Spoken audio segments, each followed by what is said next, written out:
Bonsoir à tous et bienvenue à la une. Cette rencontre qui renforce la décrispation du climat politique. Le Premier ministre Ahmed Bakayoko a reçu ce mardi le secrétaire exécutif du PDCI-RDA. Rentré au pays après plusieurs semaines de soins médicaux en Europe, les deux hommes ont parlé de dialogue et de législatives à venir. Déguerpissement ce matin de la cité Akissi-Delta à Anani, en bordure de l'autoroute de Grand Bassam. Un décret de 2014 en a fait une zone d'utilité publique sur une largeur de 100 mètres le long de l'autoroute. Les résidents se plaignent de l'absence de concertation dans la mise en œuvre de l'opération. Vous le verrez dans ce journal. 13 jours après son retour à Abidjan, après des soins en France où il avait été transféré suite à un malaise, Maurice Kakou-Gikawe s'est rendu ce mardi à la primature. Le secrétaire exécutif en chef du Parti démocratique de Côte d'Ivoire a été reçu par le Premier ministre Ahmed Bakayoko. Les deux hommes ont parlé de dialogue politique et des législatives à venir. Pierre Dipomelin, Fulgence Kissiedou. C'est autour de midi ce mardi que le secrétaire exécutif du PDCI, Parti démocratique de Côte d'Ivoire, est arrivé à la primature. Reçu par le Premier ministre pendant près de 30 minutes, Maurice Kakou-Gikawe, rentré fraîchement de France, où il suivait des soins médicaux, a dit être venu remercier le chef du gouvernement pour l'acte de décrispation qui a consisté à libérer des prisonniers liés à la désobéissance civile dont il fait partie, mais surtout faire le point du dialogue politique pouvoir, opposition. Nous sommes venus saluer M. le Premier ministre. Vous savez qu'un certain temps j'étais absent. Nous sommes revenus, donc nous sommes venus dans le cadre du dialogue politique. Un processus dans lequel nous sommes rentrés pour faire un peu le point, pour noter les éléments positifs. Par exemple, la participation aux élections législatives, c'est acté. Également les efforts qui ont commencé à être faits dans le cadre de la libération des prisonniers, en insistant que le mouvement puisse s'accélérer pour que ceux qui sont encore en prison puissent être libérés, pour mieux apaiser le climat et regarder aussi les autres points tels que le dialogue des grands leaders qu'ils se mettent en place, parce que depuis un certain temps il y a une inertie. Il ne faut pas que la population ait l'impression que les accords ont été signés, la discussion a été faite et qu'on parle de dialogue politique parce qu'on veut aller aux élections législatives. Ça va au-delà des élections législatives. Le secrétaire exécutif du PDCI avait été arrêté le 6 novembre 2020 au lendemain de la création du CNT, Conseil national de transition déféré à la maison d'arrêt et de correction d'Abidjan. Après un malaise, il est évacué en France pour des soins médicaux.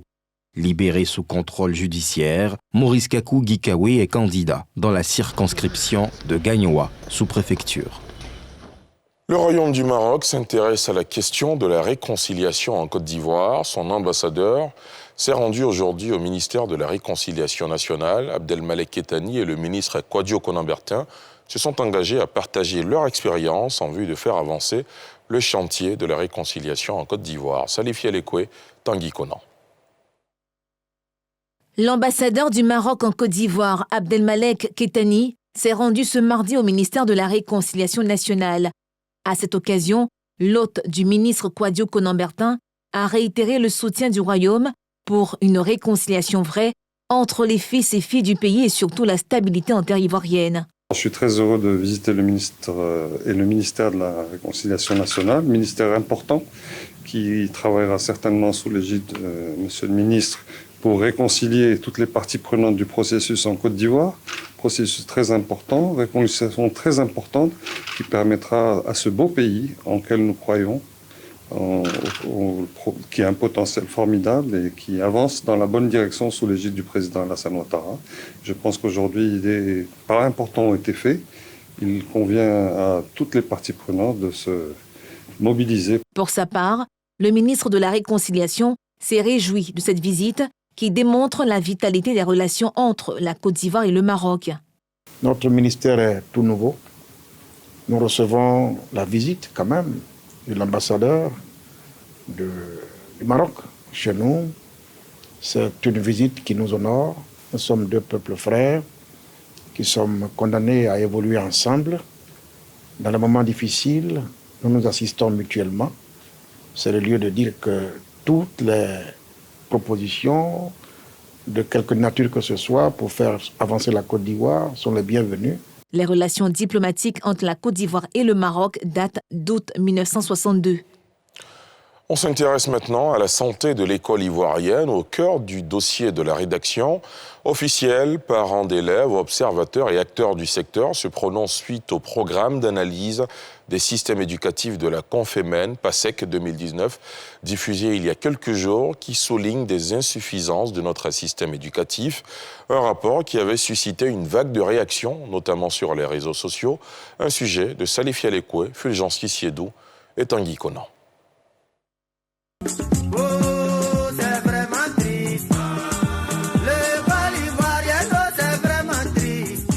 L'école ivoirienne va mal. Une phrase qui est devenue une maxime populaire aujourd'hui retracée dans un document officiel. Une évaluation du programme d'analyse des systèmes éducatifs de la Conférence des ministres de l'Éducation, des États et gouvernements de la francophonie. Confémen, un document de plus de 400 pages interprété différemment. Sur les réseaux sociaux et dans les rues abidjanaises, les commentaires vont bon train. On dénonce le système, on accuse les autorités en charge de l'école ivoirienne. Les fins, pour ne pas dire les congés scolaires, le gouvernement prend des décisions et il y a, que ce soit des responsables d'établissement ou des élèves qui prennent d'autres décisions. Bon, où on va? Un enfant qui sort de chez lui, qui se met à lancer des cailloux sur un bus, bon, ça c'est pas l'État. Qu'est-ce qu'il a été, quel conseil cet enfant-là a eu de ses parents? Le niveau a baissé. Bien vrai que nous aussi, on a nos parts de responsabilité, mais il faut dire que les enseignants aussi ont leur part de responsabilité et les parents aussi, eux aussi, ont leur part de responsabilité. Parce qu'aujourd'hui, quand on nous parle des cours en ligne, moi je suis à la maison, je fais un cours en ligne, je ne comprends pas quelque chose. Je fais comment? Je pose la question à qui, je demande à qui personne. Moi, si je viens à l'école et on m'évalue, sachant que je n'ai pas compris quelque chose. Les enseignants et acteurs de la société civile, qui reconnaissent également leur responsabilité dans cette situation chaotique de l'école, en appellent à une plus grande concertation au-delà des polémiques. Chacun a sa part de responsabilité dans ce rapport. Autour des années 2000, l'État de Côte d'Ivoire s'est engagé à ratifier un certain nombre de textes qui font la promotion de l'éducation pour tous. Et donc, à partir de là, il fallait donc prendre en compte plusieurs paramètres. Donc, on va quitter le domaine de la sélectivité en matière de réussite scolaire pour faire une part importante justement à la promotion. Donc, ça veut dire qu'il faut revoir aussi la politique de la promotion qui est mise en place. Il serait opportun pour l'État du Côte d'Ivoire d'inviter tous les acteurs nationaux, comme nos partenaires qui nous aident, à une rencontre de réflexion. Et pour moi, c'est vraiment important de le faire. Du côté du ministère de l'Éducation nationale, contrairement à l'appréciation populaire, l'on se félicite de ce rapport. La question a été évoquée par la première responsable de l'école ivoirienne lors d'une remise de véhicules à ses collaborateurs lundi. Grâce à vos initiatives personnelles et votre conscience professionnelle, les indicateurs de performance de notre système éducatif se sont nettement améliorés. J'en veux pour preuve les résultats des différents PASEC de 2009 à 2019. La Côte d'Ivoire est le pays qui investit le plus en matière d'éducation. Malheureusement, ce que nous avons noté, c'est que le ministère fait sa part. Mais là où nous pêchons, c'est que le suivi des élèves, l'accompagnement nécessaire des parents, ma foi, souvent laisse à désirer. Les responsabilités partagées, c'est ensemble que tous devront agir pour le bien-être de l'école, pour l'amélioration des performances à la prochaine évaluation. On en vient à ce déguerpissement ce matin de la cité à Kissi-Delta. C'est à Anani, en bordure de l'autoroute de Grand-Bassam, dans la commune de Port-Boué. Un décret de 2014 en a fait une zone d'utilité publique sur une largeur de 100 mètres. le long de l'autoroute. Les résidents, dont l'un de nos confrères, le journaliste Jean-Roch Kwame, Super Ebony 2009, se plaignent de l'absence de concertation dans la mise en œuvre de l'opération. Yeli Traoré, Eric Kimo. Plus d'une trentaine de maisons de la cité Akissi Delta à Anani, dans la commune de Port-Boué, en bordure de l'autoroute de Grand Bassam, ont été démolies ce matin. Les tractopelles sont entrés en scène en vertu du décret du 22 janvier 2014 rendant d'utilité publique sur une largeur de 100 mètres le long de l'autoroute. Certains habitants qui ont acquis leur terrain avant la construction de l'autoroute et ayant déjà bâti leur maison sont en colère. Avant-hier, mon neveu m'a appelé. Il m'a dit qu'ils ont reçu des nouvelles qu'ils vont venir casser chez eux ici. Il m'a dit que c'est le poteau là, 100 mètres à un poteau là. Donc sa clôture là même là, ça ne devait pas être touché. Mais ils ont cassé. Ils ont cassé. Je ne suis pas d'accord. On nous est arrivé très tôt ce matin, voilà, pour nous signifier la présence des machines, des engins, et qu'il faut casser les maisons en fait. Nous ne sommes pas installés ici illégalement. Nous avons acheté nos terrains en bonne et due forme. Et il y a des gens qui sont à la retraite, il y a des gens qui ont contracté des prêts bancaires pour pouvoir se procurer des maisons. Et bon, malheureusement, ce matin, on vient nous casser ces maisons. Et franchement, ça nous dépasse. Il faut signaler que ce site sur lequel est bâtie la cité Akissi Delta a été acquis par une société immobilière depuis 2005 pour en faire des maisons individuelles, dont a entre autres bénéficié le Super Ebony 2009 qui a vu sa villa rasée parmi tant d'autres dans l'opération de ce matin. Pour éviter qu'il y ait des nouvelles constructions dans l'emprise de l'autoroute, un décret a été pris d'utilité publique qui s'applique automatiquement à nous.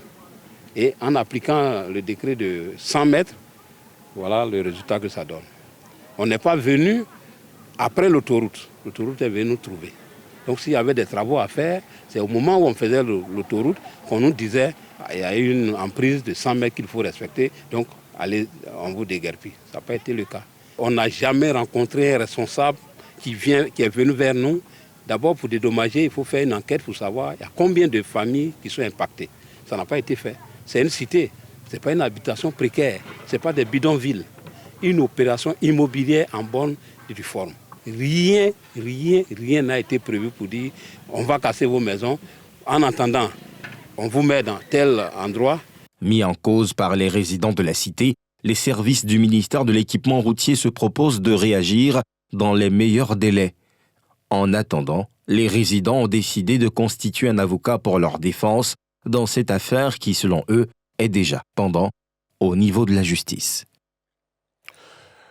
2020 a été une année fructueuse pour la Direction générale des impôts qui s'en sort avec un peu plus de 2352 milliards de francs CFA de recettes fiscales collectées contre un objectif prévisionnel de 2295,5 milliards de francs CFA, annonce faite ce mardi par le directeur général de la Régie qui annonce aussi les couleurs de l'année 2021. Nadia Edja, Harouna Zeba pour les précisions. Malgré des perturbations liées à certains facteurs exogènes, tels que la pandémie de Covid-19 qui a engendré une perte de recettes fiscales estimée à 500 milliards de francs CFA, la Direction générale des impôts s'en sort à bon compte au titre de l'exercice 2020. Sur l'année, l'administration financière publique a pu collecter 2352,1 milliards de francs CFA de recettes fiscales pour des prévisions initiales évaluées à 2295,5 milliards de francs CFA, un bond qualitatif en comparaison à 2019, dont se réjouit le patron des impôts. Il se dégage ainsi un écart positif de 56,2 milliards de francs CFA pour un taux de réalisation de 102,4%. Il convient par ailleurs de rappeler qu'en comparaison avec les résultats de l'année 2019, les recettes recouvrées par la DGI au titre de l'année 2020 sont en progression de 49,3 milliards de francs CFA, soit un taux de croissance de 2,1%. Selon lui, cette progression est indispensable pour une indépendance de la Côte d'Ivoire vis-à-vis des institutions financières mondiales. Ce n'est que de cette façon que nous pourrons satisfaire notre pays et le soustraire de l'aide extérieure. Dans cette perspective, le ministre de tutelle a exhorté ses collaborateurs à tout mettre en œuvre pour l'atteinte des objectifs de recettes fiscales de 2021, fixés à 2 748,7 milliards de francs CFA. Cela passe nécessairement par l'application de 4 grands axes. Si on arrive à faire tout ça, de mon point de vue, on a des marges pour pouvoir gagner à peu près 4 points de PIB pour accroître notre taux de pression fiscale en élargissant suffisamment la base, en ayant un contrôle qui soit mieux orienté, en ayant des systèmes informatiques performants, une organisation un peu plus adaptée. Je pense que ça nous donnerait les moyens de pouvoir atteindre nos résultats. Hormis le bilan 2020 et les perspectives 2021, cette rencontre est le lieu pour les agents de la DGI de faire le bilan de la mise en œuvre des projets de digitalisation et d'échanger sur les agencements et les ajustements à prendre en compte sur l'annexe fiscale 2021. Les organisations de la société civile ivoirienne exerçant dans le domaine de la gouvernance et de la démocratie ont signé ce mardi un code de conduite et d'éthique à l'initiative du National Democratic Institute. Ce document vise à renforcer leur crédibilité auprès des différentes parties prenantes dans le processus électoral en Côte d'Ivoire. Salif Yelekwe, Tanguy Konan. À travers ces actes de signature, les organisations membres de la société civile s'engagent à travailler dans le respect d'un code de conduite et d'éthique, une initiative de l'ONG National Democratic Institute dont l'objectif est d'encadrer les processus électoraux en Côte d'Ivoire. Et la signature à laquelle vous allez assister tout à l'heure, donc la signature de ce code de conduite et d'éthique, est un pas majeur et qualitatif qui doit amener l'ensemble des OSC à jouer davantage et pleinement leur rôle de veille pour appuyer de façon constructive les processus politiques et électoraux en Côte d'Ivoire. C'est un challenge qui va permettre à dire aujourd'hui nous avons un organe de régulation, d'autorégulation. C'était un rêve, aujourd'hui cela devient réalité. Vous aurez l'appui de la commission électorale indépendante. Les signataires, quant à eux, mesurent leurs responsabilités dans les processus électoraux, s'engagent à respecter le contenu du dit texte. Le prochain rendez-vous électoral avec les législatives est prévu le 6 mars prochain, une occasion pour ces ONG de mettre en application ce code. On termine sur ces images de l'ex-président de la Cour suprême, Tia Koné, décédé ce mardi 9 février à Abidjan. Information confirmée dans la journée par Albert Mabry-Touakeus, président de l'Union pour la démocratie et la paix en Côte d'Ivoire, UDPCI, est proche du disparu. Faut-il le souligner, Tia Koné a été un acteur déterminant dans l'élection présidentielle de 2000 en Côte d'Ivoire. Il s'était fait remarquer alors qu'il était à l'époque président de la Cour suprême.